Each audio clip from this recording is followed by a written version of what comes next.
AggroCast Resurrected.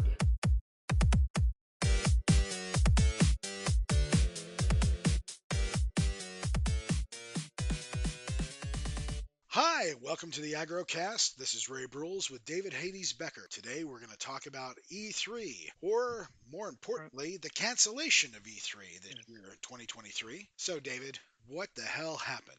There's a lot that's happened, and there's a lot that still hasn't come about because they put out the official statement canceling it. There's rumors going about. If you read some of the signs that are out there, you can kind of piece things together. But what it feels like is there was so much backlash for E3 for the longest time, mixed in with the pandemic, that other organizations and all that stuff kind of feel like they're moving in to do their own thing. And here I am, I'm rambling.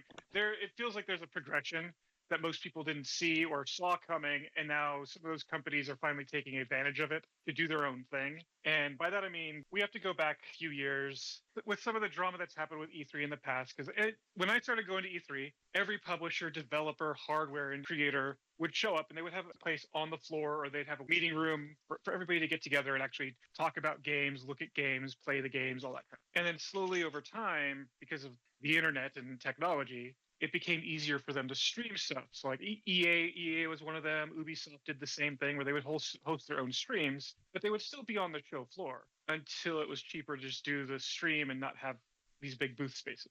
And that's kind of where it all started. Even though you still had you had Sony showing up, Nintendo showing up, Microsoft showing up, and they would do these huge booths as well as these massive showcases so that people see the games, and everybody that wasn't actually able to on the show floor could see the games. But if you're on the show floor, you could actually play some of them.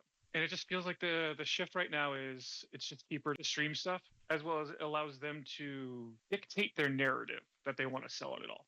And I think that's the bigger one I want to go in. I kind of want to dive in on. Yeah, I wondered with some of the changes, especially after COVID and the lockdowns and how everything was kind of put on hiatus, if some of this was because of that and companies recognizing that they didn't need conventions to get their message out, to get their advertising out, and so they've shifted to a more online platform. Well, in some instances, it makes sense for it. Because I remember the last in-person E3 I went to, they were still showing off Psychonauts 2, and I remember having a special press access, and all they did was they took me into a special room that was done up in a theme. They gave me a little press swag bag, and all they did was show me video that they could have just uploaded to YouTube so I could have watched. The only difference was I was in this room that they kind of built an experience around, but I was still just watching gameplay that ended up getting uploaded to YouTube a day or two later. So, I mean, I get for companies like that. I mean, at the time, I can't remember the name of the studio,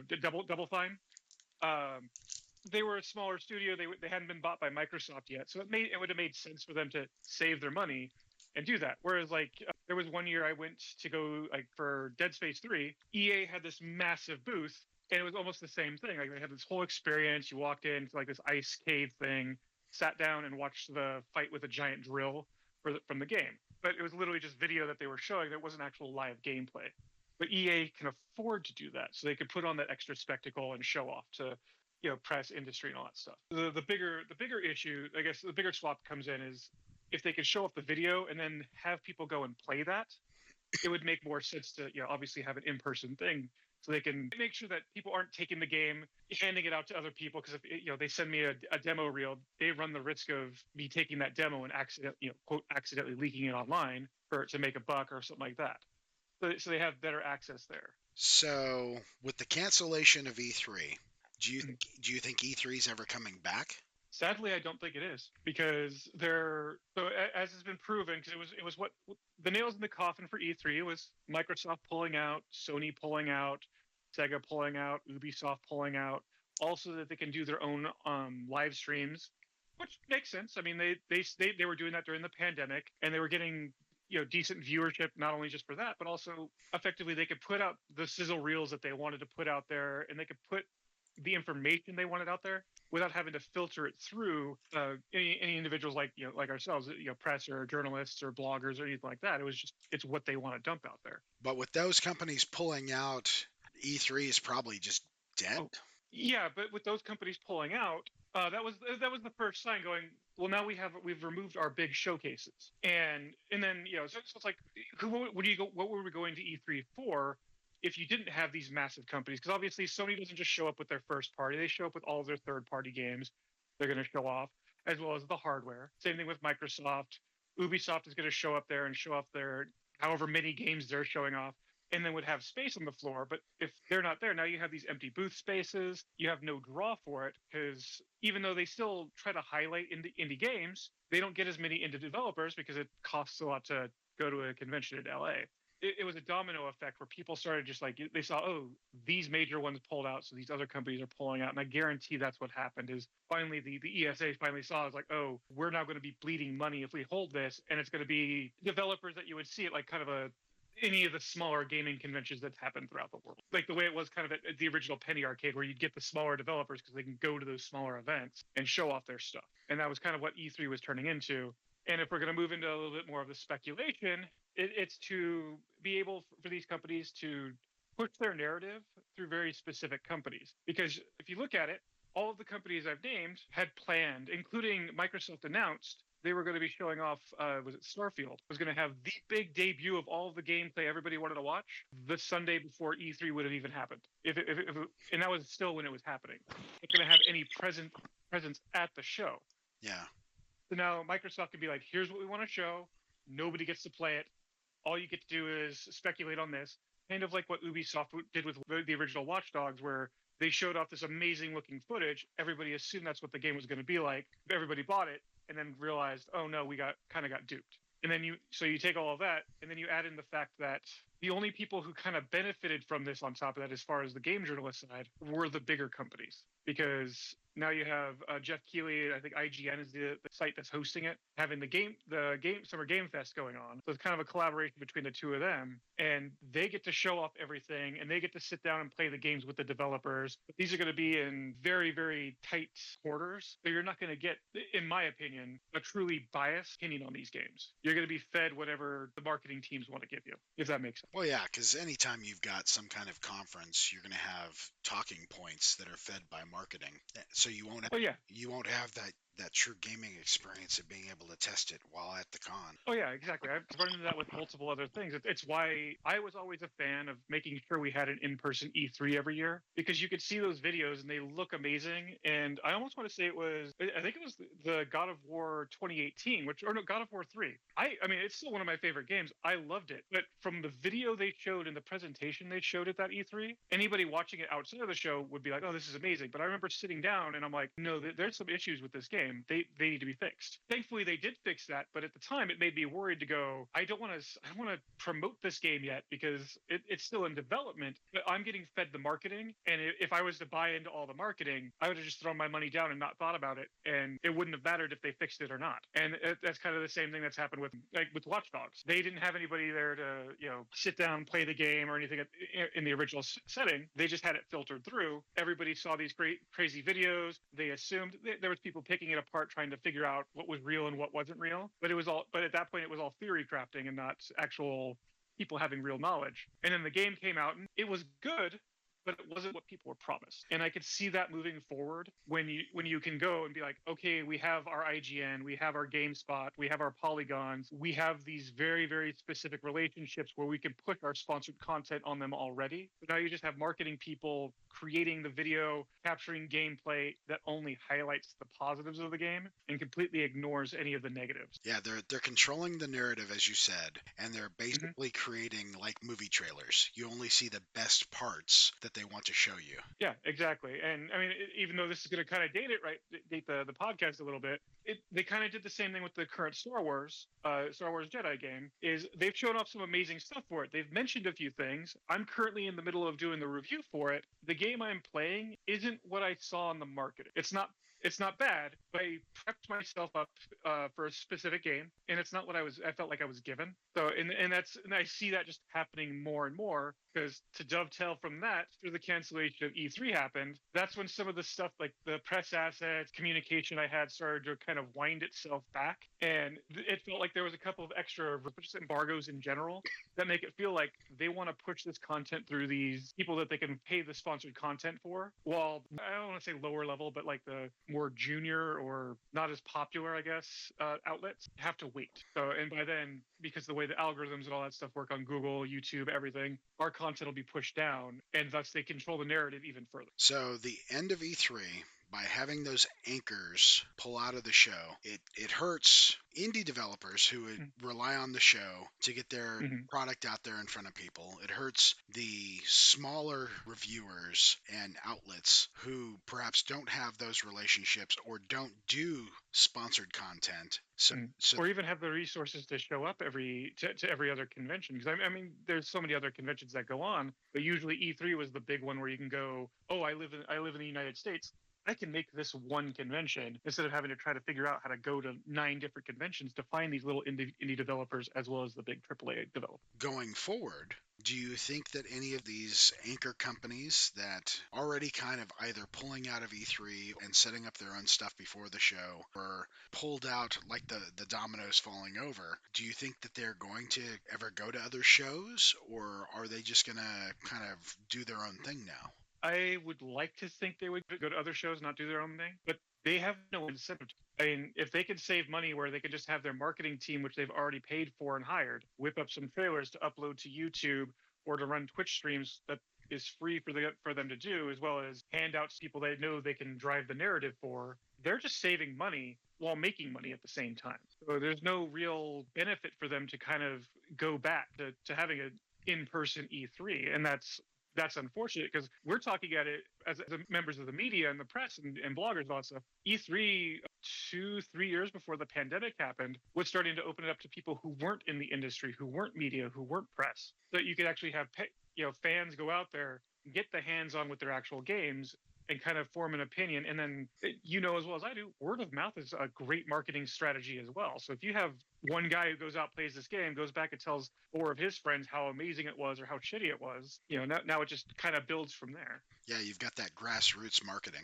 And they're going to lose that kind of thing unless they start mixing in smaller events that'll be, again, probably paid for and controlled by the companies. I've been to a few where Sony's done that, Capcom's done that, where they go on like these tours around the country where you can go out and see the game, play the game, and it's kind of like going to a little mini E3, but it still comes down to you're going into a trailer to watch a video of a game or a very, very specific segment of a game to highlight it, and not actually getting a true sense of what you're getting into, or allowing anybody whose job it is to go get that sense for you and kind of craft not craft. I don't want to say craft a narrative, but kind of give you that unbiased, unfiltered response. They're kind of destroying the narrative the marketing team is to kind of give the reality to people. We've seen so many issues with video games the last few years. Even recently, EA's Last Survivor, Star Wars: The Last Survivor, there was a lot of conversation about the game was not built with new graphics cards in mind. So there were a lot of stuttering and graphics issues, and the gameplay was not great. Yeah, from a lot of people I've heard, the game was almost unplayable on the PC. And I mean, I know they've patched it since, or they're still working on patches, fix that. But that's something that could have been told right out the gate if somebody actually got to sit down and be like, oh, what's the specs of the system I'm using here? We saw that at CES, where you'd sit down, you look at the computer next to it, it would say what the specs are, so you can compare that to what you're seeing on the screen. And that kind of would have thrown a red flag up if everybody's looking over and like, why is it running on this really low end graphics card? How's it going to work if I've got the latest and greatest? And also to that extent, games like Cyberpunk, nobody was seeing any of the red flags because they were kind of driving the narrative for the years that it was building up at E3 and all the other conventions until the E3 before it was supposed to launch. And then all of a sudden, like, I remember being in that room with a bunch of other press people behind closed doors. They gave us like jackets and statues and all sorts of stuff. Like, it felt like they were buttering us up, and like we had to walk it. We walked into one of the bars from the game, and like, yeah, here's some beers, and here's this jacket, and here's this. And I'm like, okay. And then we go back and watch the gameplay, and I'm like, this is not the game we saw in any of the trailer or the game we've been promised. And it felt like and that's when the news started to flow out there because there was a lot of independent writers, bloggers, journalists out there, and they were catching on to that. And that's not something I feel is going to continue moving forward if they're driving the narrative through these other mainstream outlets, as well as we're just going to show videos that we want to show everybody. Well, and we've spoken on other podcasts about some of these outlets and how even when they do the review scores that they give do not reflect the content of the review because they will Yeah. score them higher than how they actually describe the gameplay. Hmm. And Well, I've seen it the other way too, where I've seen reviews that have been out there where you read it and it sounds like the writer really loved what they were playing. Then all of a sudden it's like it's got a 3 out of 10 or a 4 out of 10, and then you come to find out that the reason it has that is because they didn't want to promote that game because they didn't have the decent relationship with that developer or that publisher. They kind of wanted to get it buried down by giving it the lower score, or to kind of like, I know it's horrible, like the review bombing thing where people go out there and just give a shitty review because they don't like one person's politics or they don't like one person's thing. And I've seen some of these outlets do that as well. I hadn't heard of that. That's really interesting. It's rare, but I've seen it happen a few times because there was years ago, but I know I saw it on Kotaku, and it was when they got blacklisted by another publisher I'm not going to name right now. But for whatever reason, they were giving bad reviews because they were having to buy the game themselves, putting their review out pretty much a week after the game came out because the publisher wanted nothing to do with them because ironically because they leaked some information they shouldn't have leaked in the first place. Kotaku. To my knowledge, that's all been rectified and all that stuff. And like I said, that was years ago. I'm not trying to throw any shade in the current state of everything, but it's it's an easy Google search. You can find out any of this information. Yeah, but it shows that actually happens as well. So there's a reverse to Hmm. the relationships and the false ratings that are given. Yeah. Interesting. Yeah, and it's all a way to manipulate the market. It's all a way to get more pre-orders, more day one buys, and all that kind of stuff. Again, to control the narrative, and that's what feels like it's going to happen with the cancellation of E3. Is even though it sounds like yes, I'm griping because I get to go out there and do all this stuff, and now I'm losing that access, and it's access I'll probably never be able to get back outside of sitting there and doing the grind with very specific developers and very specific publishers. It's also a detriment for the just consumer in general. They lose an outlet for information. Yeah. Well, in this instance, they're losing multiple outlets. There's YouTube creators, Twitch creators, like because multiple sources go out there and have been covering it up until the pandemic. And then even when the pandemic hit, a lot of us were still able to still do that, even though it was here's a video, here's some gameplay. And there was a couple times where I got invited in to play some behind the scenes demos, even though it was still remote, but it was still going on. And pretty much every type of creator out there could do something. And now it's very specific, very driven, and very controlled. Do you see any other conventions in that ecosphere that could take the place of E3 or could help fill that space and provide that information to consumers? I mean, I don't believe they've gone 100% back in person, but there's Gamescom that happened in Copenhagen, I think it is, which is obviously harder for a lot of smaller outlets to get to. But to my knowledge, they're still doing their stuff because that's one of the other biggest video gaming conventions that happen. But the other thing is like other things like San Diego Comic-Con. For me, that was usually if I couldn't see the game at E3, I could show up to San Diego Comic-Con and catch it there. Or obviously, well, I mean, they just canceled one of the PAXs. I mean, PAX is another one. They canceled South by Southwest. That used to be another one. But it feels like there's nothing out there right now, and I'm not hearing anything in the future because I'm almost certain that there's not going to be the ESA is just going to have to shut out all the E3 stuff down. There's not going to be any hope. Well, and even San Diego Comic-Con last year, trying to get access to games that were there was extremely difficult. Oh yeah, because I mean, and that's the thing is like at Comic-Con they have them out there, but it's not just for the press. It's also specifically for your average consumer to go, oh, I've heard of this. Let me play this 5-minute demo. The last year we were out there, they had this huge Pac-Man thing, and there was like an hour and a half line that anybody who wanted to play it had to wait through. And and then there was the other area where we did a couple of things out there that you kind of had to wait. Was it like 4 hours to get in because of one of the other special events going on in there, like where we saw the Samsung thing, the NFT game that we saw in there, like how they kind of had it behind closed doors. Well, and there was So one we had to have that. specifically that you tried to sign up for, but every time you tried to sign up for it, all of the slots were filled, I thought. Oh yeah. That was Sony when they're doing their VR stuff. Is literally you have to wake up at like 4 or 5 in the morning, hop on their website, hope it doesn't crash, so you could try to grab a slot. But like at Comic Con, when you have 250,000 people trying to do the exact same thing, you're in a lottery, which I know that's kind of the running joke at Comic-Con that everything's a lottery there, but that's kind of how it is. And getting access is going to be harder and harder because there's more people who want to see it all, and now there is no reason to give out access willy-nilly when they can just control it. It's It- it's interesting to yeah. because I don't know if everybody actually pays attention to the fact that smaller outlets were utilizing E3 to gain access to developers and to gameplay to be able to help write reviews and get consumers information. No, and there was smaller outlets that didn't even realize they were doing that themselves. There was one outlet that I tried teaming up with one year at E3, and it was mainly because of how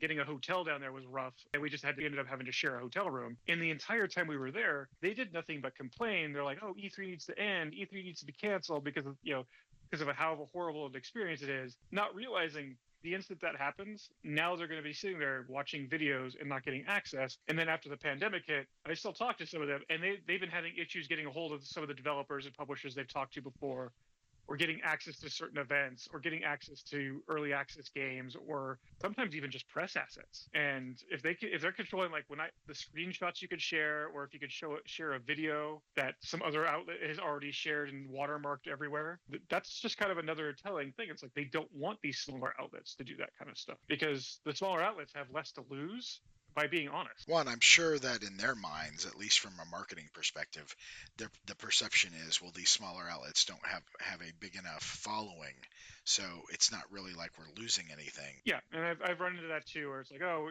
we're losing you, and you get maybe 10,000 views a month. Yeah, but it doesn't behoove them to go, oh yeah, this is gonna be a drop in the bucket for us.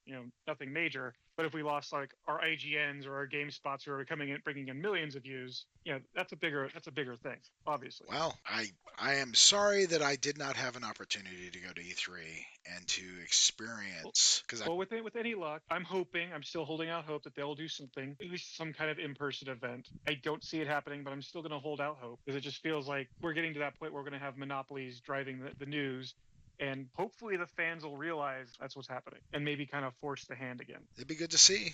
It would be good to see that access open back up. Let's hope.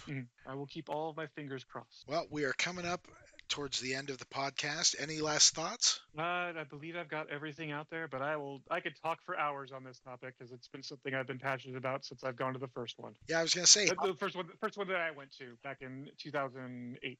2008. I was going to ask how many you had gone to. It sounds like quite a few. I've been to every one of them as either a fan, member of the press, member of the industry, every year since 2008 up until the pandemic. That's quite the track record. All right, David. Well, thank you for bringing us this information, and hopefully folks find some benefit from hearing about E3 and its cancellation. Well, hopefully this will also shed a light on for the consumer to look out there, because I guess another nugget I threw out there is most people don't know the things that are going on behind the scenes. And I've talked to a few other people that have worked kind of in the gaming industry, and even so some of them are like people who work at GameStop or minor developers or whatever. And they don't recognize how detrimental this could be to just getting news and information out there beyond what wants to be driven by the marketing and PR team. All right. Well, we're going to wrap it there. David, thank you. And I have spoken. We will. That's perfect. We will catch you all next week. Have a great day. Thank you for listening to the AggroCast Resurrected, the official podcast of AggroGamer. For more gaming news and reviews, please check us out at AggroGamer.com. If you enjoyed today's content, follow and subscribe to get notifications of our next episodes. It's not a penis joke. I think that would Until be, now. Until now.